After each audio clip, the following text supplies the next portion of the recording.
हिंददी चादर म्हणून ओळखले जाणारे श्री गुरु तेग बहादूर साहिब यांच्या 350व्या शहीदी समागम सोहळ्यानिमित्त जिल्ह्यात व्यापक जनजागृती करण्यात यावी असे निर्देश जिल्हाधिकारी आयुष प्रसाद यांनी दिले आहेत। 28 फेब्रुवारी व 1 मार्च 2026 रोजी खारघर येथे हा भव्य समागम सोहळा होणार असून त्यासाठी जिल्हाधिकारी कार्यालयात आढावा बैठक पार पडली। या बैठकीस महानगरपालिकेच्या अतिरिक्त आयुक्त करिश्मा नायर, जिल्हा परिषदेचे अतिरिक्त मुख्य कार्यकारी अधिकारी डॉक्टर अर्जुन गुंडे, निवासी उपजिल्हाधिकारी रोहित कुमार राजपूत, तहसीलदार प्रदीप वरपे तसेच परिवहन विभागाचे संबंधित अधिकारी उपस्थित होते।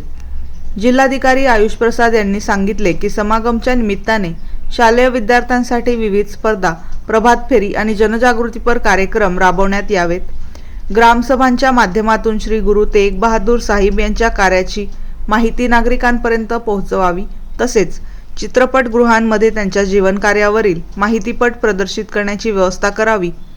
नाशिकसह संपूर्ण जिल्ह्यातून समागमासाठी जाणाऱ्या भाविकांना आवश्यक त्या सर्व सोयीसुविधा उपलब्ध करून देण्याचे निर्देशही त्यांनी दिले। महानगरपालिका आणि जिल्हा परिषदेमार्फत सुरू असलेल्या उपक्रमांची सविस्तर माहिती अतिरिक्त आयुक्त करिश्मा नायर आणि अतिरिक्त मुख्य कार्यकारी अधिकारी डॉक्टर अर्जुन गुंडे यांनी यावेळी दिली।